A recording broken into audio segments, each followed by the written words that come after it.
Olá, estamos iniciando mais uma aula de ciências e o conteúdo dessa videoaula é Reino Plantae e seus principais grupos, que são Bryoptas, Pteridoptas, Gymnosperma e Angiosperma. Nessa videoaula a gente vai conhecer um pouquinho das, das principais características do Reino Plantae, quais são a sua importância para o planeta, quais são as características de cada grupo e como ocorreu esse processo de evolução. Tá? Então, vamos embora dar sequência a esse conteúdo. Primeiramente, qual é a importância do reino plantae? Por que as plantas, esse grupo, é tão importante para o planeta? Né? Se eu for para parar e pensar em todas as funções, o quão é benéfico as plantas, as florestas, o verde no planeta, né, eu posso passar aqui 40, uma hora falando só sobre isso. Só que eu resolvi enumerar, pontuar o que eu acho mais importante, o que eu acho mais relevante, que vocês tenham consciência do peso disso para o planeta e para o meio ambiente. Ok? Então vamos embora. Primeira função, primeira importância é a produção de oxigênio através da fotossíntese. As plantas elas produzem o seu próprio alimento através da fotossíntese e nesse processo químico ela acaba liberando oxigênio. Então aqui nós conseguimos duas funções.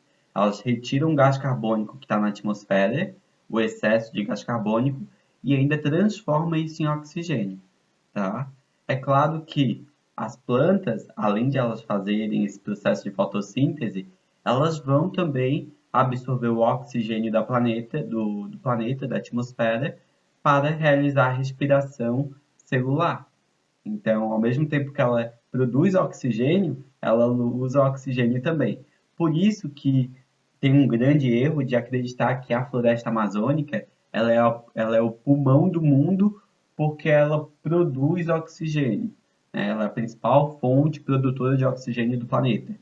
Isso é mentira. A principal fonte de produção de oxigênio do planeta são as algas, tá? As cianobactérias, as algas, tanto unicelulares quanto pluricelulares, elas produzem oxigênio também e, e elas são a principal fonte de produção do planeta, e não a floresta amazônica.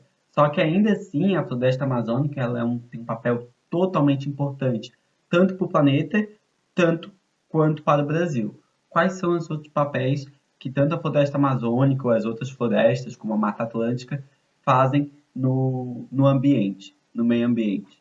Vamos lá. Aumenta a umidade da atmosfera. Tá? Então, o ambiente ele fica mais úmido. Quem já fez trilha ou já entrou dentro de uma floresta, dentro de uma mata fechada, percebe como o ambiente ele vai ficando mais úmido, frio e gelado. Por quê? Porque a umidade liberada pelas plantas, além de ela liberar oxigênio, ela libera água pela respiração celular, pelo processo que a gente chama de transpiração. Então, ela libera também partículas e gotículas de água na atmosfera e as folhagens elas impedem a entrada do raio solar. Então deixa o ambiente realmente muito mais úmido e gelado. Essa sensação térmica tende a diminuir dentro de uma mata fechada, tá? Eles auxiliam na formação da chuva, que são os rios voadores. Então, durante o processo de transpiração, eles acabam também contribuindo para a evaporação e criam rios voadores.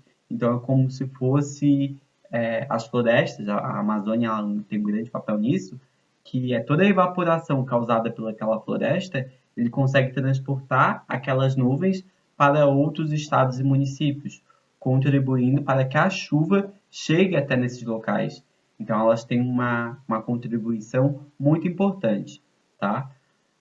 As plantas elas também protegem o solo, evitando a erosão. Então, as raízes elas prendem o solo e evitam que esse solo se desmanche ou que ele se causando as erosões do solo, causando até desabamento de terra.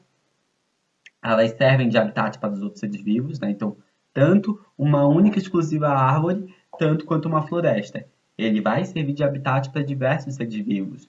desde animais, desde fungos, bactérias, todo mundo acaba utilizando aquilo como alimento, como moradia ou outras atividades que as plantas contribuem. Fornecem alimento e matéria-prima, né? Os alimentos são frutas, verduras, legumes, etc. E matéria-prima a gente pode estar falando da madeira, né? Que a madeira ela é usada tanto para a espécie humana quanto para outras espécies que são beneficiadas pelo uso da madeira. Retiram o gás carbônico, já foi falado, e ajudam na preservação de rios e nascentes, que são as matas ciliares. Quando existe uma vegetação em torno dos rios e nascentes, eles contribuem para o fluxo de água desse rio. Tanto é que, se essa vegetação não estiver próxima desse rio, a terra tende a entrar em erosão e o rio ele pode aumentar sua largura e acabar perdendo o fluxo de água, podendo até prejudicar totalmente aquele ecossistema. Tá? Então, as matas contribuem até para ecossistemas aquáticos, okay? Como de rios e nascentes. Vamos embora. Quais são as características gerais das plantas? O que todas as plantas têm em comum, independente do seu grupo? Tá? Então vamos dar uma olhada. São todas pluricelulares. O que isso significa? Que elas são formadas por mais de uma célula. Então todas as plantas exclusivamente são pluricelulares. Não existe plantas unicelulares, planta que é uma célulazinha só. Aí ela entraria na característica de alga e não planta.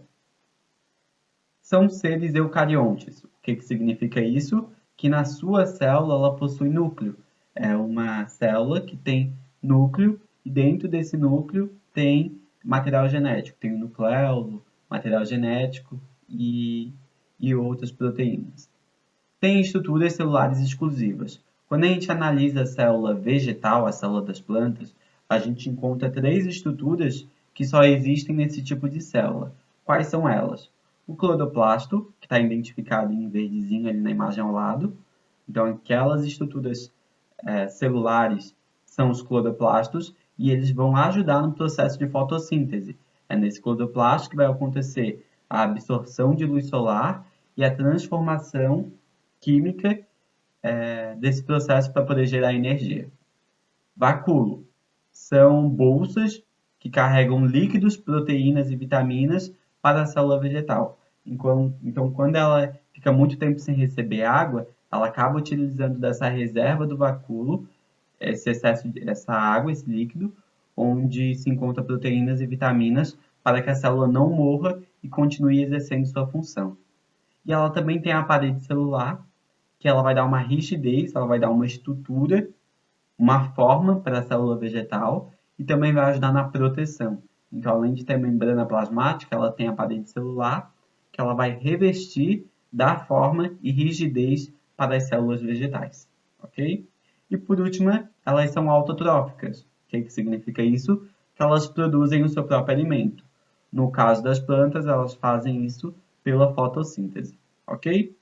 Vamos embora para o próximo conteúdo, para o próximo slide. Divisões do reino Plantae. Como é que o reino Plantae está dividido? Nós encontramos no reino Plantae 4 grandes grupos, que eu vou falar um pouquinho sobre eles nos próximos slides, que são as briófitas, as pteridófitas, as gimnospermas e as angiospermas.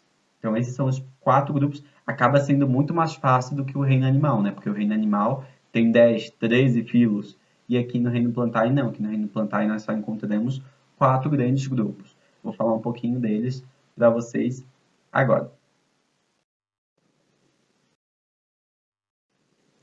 O primeiro grupo que eu vou apresentar para vocês são as briófitas.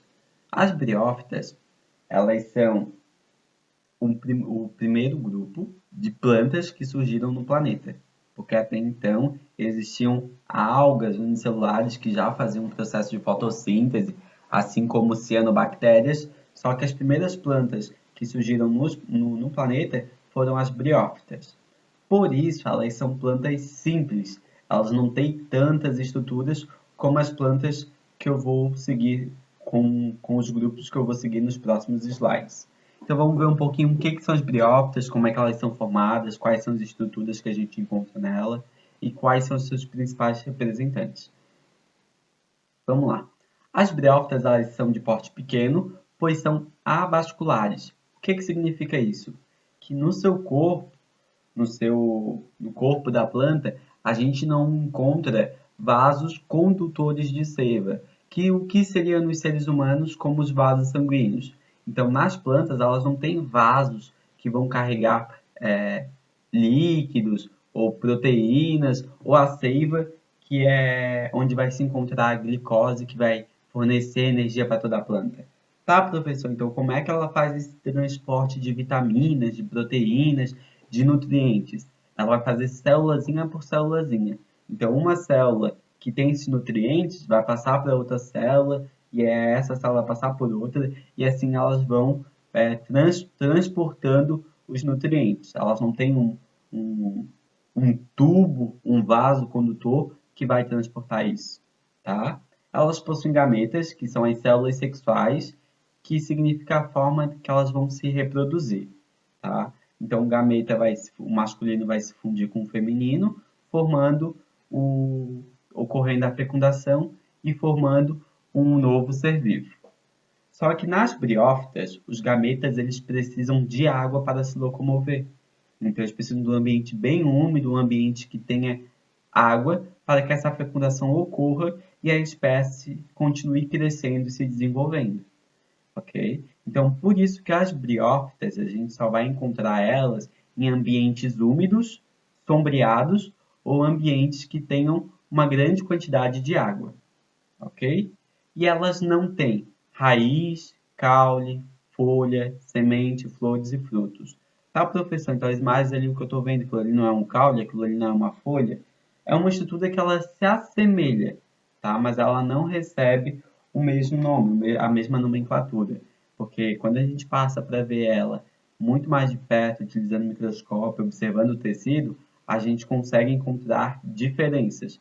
Então, ela tem estruturas similares a caule, raiz, folhas, só que eles não têm o mesmo desenvolvimento, eles não são estruturas totalmente bem desenvolvidas, ok? E quem são os principais representantes desse grupo?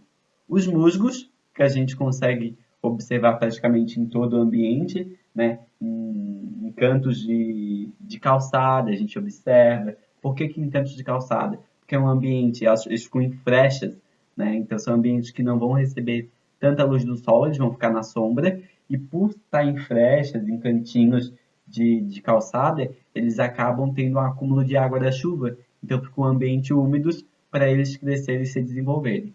A gente encontra musgo também em rios, cachoeiras, né? Em ambientes realmente úmidos e que não tenha não tem uma insolação, não tem uma grande quantidade de raios solares atingindo aquele ambiente. Ok? Além dos musgos, nós encontramos as hepáticas e os antóceros, tá? Que são outras espécies que participam do mesmo grupo. Vamos conhecer agora o segundo grupo das plantas.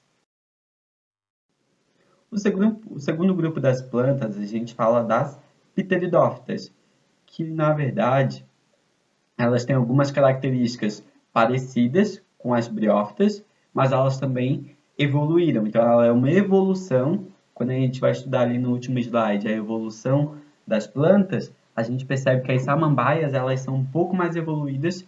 As samambaias não, desculpa. As pteridófitas são um pouco mais evoluídas que as briófitas. Então, vamos dar uma olhadinha aqui agora. Assim como nas briófitas, elas produzem gameta que dependem da água. Então, ela vai depender ainda de um ambiente úmido, um ambiente que tem uma grande quantidade de água disponível para que a espécie consiga se reproduzir e se desenvolver, tá? Só que, ao contrário das briófitas, elas já produzem vasos condutores e também vão ter raízes, caules e folhas, ok? Então, aqui o ganho que elas têm, além de ter agora estruturas mais desenvolvidas, que aí são raízes, caules e folhas, elas vão ter os vasos condutores de seiva. Então, agora aqui a gente encontra nelas vasos condutores que vão carregar esse líquido cheio de nutrientes para toda a planta, tá? Só que aqui nas pteridófitas, ainda assim, a gente não encontra nem semente, nem flores e nem frutos. Ok? Quem são os representantes das pteridófitas? As samambaias, que são usadas para decoração, para jardim, dentro de casa, geralmente são penduradas na parede ou no telhado, como realmente uma planta de decoração. Nós também temos avencas, que ela tem algumas características similares à samambaia, só que o formato da folha, as espécies são diferentes. Nós encontramos o xaxim, que é como se fosse, na verdade, xaxim, eles são plantas bem antigas. Tem pesquisadores que dizem, né, pesquisaram, tem comprovação científica, que o xaxim ele existe desde a época dos dinossauros. Então, são plantas bem antigas que estão aí no planeta, tá? E por último, nós temos as cavalinhas também, que são utilizadas tanto para fazer chá, para fins farmacêuticos e medicinais, ok? Gimnosperma. Esse grupo da gimnosperma, a diferença, a evolução que ela ganhou é o surgimento das sementes. Elas são as plantas que vão produzir sementes. Então vamos dar uma olhadinha aqui sobre elas. Várias espécies alcançam vários metros de altura. Então são plantas altas, né? É claro que vai ter suas exceções, mas a grande parte das espécies alcançam vários metros de altura. O grande representante dela, que a gente pode citar, são os pinheiros, aquelas árvores de Natal que tem lá na América do Norte e tem aquele formato de cone, ok? Por quê? Porque elas possuem folhas adaptadas a suportar climas frios. Então, são árvores que, quando chega ali um inverno na América do Norte, que chega a nevar, elas conseguem suportar muito bem o clima frio devido ao formato da posição das folhas. Então, por isso que ela tem aquele formato de cone, ok? Para auxiliar elas até mesmo na queda da neve e fazer com que ela consiga ainda sobreviver naquele clima. Ainda assim, elas possuem vasos sanguíneos, que nem as pteridófitas, só que a grande novidade é que agora elas têm semente, mas ainda assim elas não têm flores e nem têm frutos. Quem são os representantes da gimnosperma? Nós temos as araucárias, as sequoias, que são árvores gigantes, o tronco dela realmente é uma coisa linda de se ver. Ciprestes e podocarpos, que são árvores um pouco menores, utilizadas no jardim ou para decoração. O porquê que nesse slide aqui no canto nós temos uma imagem de uma pinha? Porque na gimnosperma, os pinheiros, eles produzem a pinha que vai produzir o pinhão, né? Então a pinha ela é o órgão reprodutor, vamos dizer assim, feminino, e o pinhão, ele é a semente que a gente come, né? Chega agora nessa época de junho, julho, na festa junina, a gente acaba, é a época de que a semente, ela realmente ocorre, a fecundação e tem a origem da semente, e aí a gente retira essa semente nessa época para poder fazer parte da nossa cultura, da festa junina e a tradição aqui do sul, ok? Como é que a gente chama o, o órgão reprodutor feminino e como é que a gente chama o órgão reprodutor masculino dessas plantas? Tá? Então vamos prestar atenção. Ó. Quando os cones ou estróbilos femininos são fecundados pelos grãos de pólen do estróbilo ou cones masculinos, formam-se os pinhões, deliciosas sementes comestíveis. Então nós temos ali o órgão reprodutor, que é o cone feminino, e o cone masculino. Quando o masculino ele fecunda o feminino, que é o conteúdo que a gente vai aprender no 8º ano, a reprodução, as formas de reprodução das plantas, vai formar o pinhão. Tá? Então, o pinhão ele é formado através da fecundação do cone masculino e do cone feminino. Tá? Os estóbulos femininos, depois de originarem um pinhão, são conhecidos popularmente por pinhas. Então, pinhas, que é aquela imagem ali, ele seria o quê? O estróbilo feminino depois de formar o pinhão. É o órgão reprodutor feminino, tá? Que aí, depois que ele forma o pinhão, a gente pode retirar, geralmente se encontra no chão, para decoração, é utilizado muito em culturas de tradição de inverno, do Natal, e aí são usados para decoração. Ok? Vamos para o último grupo das plantas. O último grupo das plantas que eu quero apresentar para vocês é as angiospermas, que é o grupo mais evoluído de todos esses que eu apresentei. Então, eu apresentei na sequência das briófitas, pteridófitas, das pteridófitas para a gimnosperma e agora angiosperma. Aqui a novidade evolutiva é que além de elas terem semente, elas têm frutos e flores. Então, a semente ela vai estar sempre protegida por um fruto. Ok? Lá na gimnosperma não, a semente ela fica nua, ela fica exposta no ambiente. E aqui não, tem um fruto que vai proteger essa semente, tá? Todas as plantas que tiverem flores e frutos são consideradas desse grupo. Ah, então eu estou vendo uma planta, ela tem flor, é da angiosperma. Ah, eu estou vendo uma planta que ela tem fruto, é da angiosperma, ok?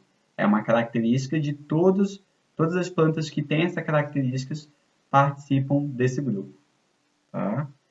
Elas têm estruturas bem desenvolvidas, então nós temos várias raízes com vários formatos, caules de diversos tipos, flores, frutos também uma grande variedade.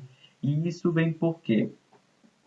Porque essa espécie, esse grupo de plantas, elas são um grupo de plantas mais evoluído e, consequentemente, elas conseguem habitar vários ambientes do planeta. Tá? Devido ao que? A dispersão das sementes. Como agora a semente dela está revestida por um fruto, esse fruto protege a semente, evitando que ele acabe se dessecando ou morrendo e não ocorrendo a germinação. E o fruto, geralmente eles têm sabores adocicados, flores chamativas, que chamam a atenção de dispersores de semente. Então vem um passarozinho, acaba se alimentando daquele fruto e durante o voo ele acaba dispersando a semente para várias áreas do planeta, tá? A mesma coisa acontece com as flores. As flores, elas têm várias cores, cheiros que chamam a atenção de insetos e vão ajudar no processo chamado polinização, que é o processo que vai ocorrer a fecundação das plantas e fazer com que ela gere um novo ser vivo. Então, tanto as flores quanto os frutos, eles auxiliam muito na reprodução dessas plantas, tá? E, consequentemente, faz com que elas tenham em todas as áreas do planeta, desde áreas frias, desde áreas quentes, áreas com muita chuva, com pouca chuva. Todos os ambientes a gente vai encontrar uma grande variedade de angiospermas. Beleza? Para finalizar esse conteúdo, eu vou apresentar o último slide para vocês, que fala um pouquinho, um resumo de tudo isso que a gente viu e como as plantas foram evoluindo. Então, preste atenção aqui, evolução das plantas. As plantas, elas surgiram no planeta através de uma evolução de algas verdes primitivas. Então, as algas, até então, elas só viviam em ambientes aquáticos e elas não tinham tecido verdadeiro. Só que teve um momento, há milhões de anos atrás, né, bilhões de anos atrás, que a Terra ela começou a esquentar muito. Teve um aumento de temperatura, consequentemente, teve um período de seca, de falta de água, e as algas que viviam próximo da borda de mares e rios, elas começaram a se adaptar à vida terrestre. E a partir dali, elas foram evoluindo e chegarem no primeiro grupo de planta, que são as briófitas. Qual que é a novidade das algas para as briófitas? O que as briófitas ganharam nessa evolução? Elas têm tecidos, né? As algas, elas não participam do grupo das plantas porque elas não formam um tecido verdadeiro, tá? Tanto as algas pluricelulares, a gente vai ver que são várias algas juntas grudadas ali, mas elas não chegam a formar um tecido verdadeiro, que nem nas plantas. Então, as briófitas, elas têm tecidos. Para as briófitas, que é a segunda imagem, evoluir para as pteridófitas, qual é o ganho? O que ocorreu nessa evolução? Elas ganharam vasos condutores de seiva. Então, nas briófitas não tinham esses vasos, e nas pteridófitas elas ganham esses vasos condutores de seiva. Para as pteridófitas evoluírem, né, chegarem na gimnosperma, elas ganharam, qual característica que elas ganharam? As sementes. Então, as pteridófitas não tinham a produção de semente, e já na gimnosperma tem essa produção de semente. E a evolução da gimnosperma para a angiosperma é o surgimento de flor e fruto, porque na gimnosperma a semente ela fica exposta, ela fica nua, e já na angiosperma tem as flores, que vão ajudar no processo de reprodução, e o fruto, que vai proteger essa semente, garantindo uma dispersão e uma maior adaptação em diversos ambientes. Ok? Espero que vocês tenham gostado dessa videoaula. Eu tentei fazer ela o mais resumido possível para que facilitasse o entendimento de vocês. Qualquer dúvida pode perguntar no Classroom e a gente se vê até a próxima videoaula. Bons estudos!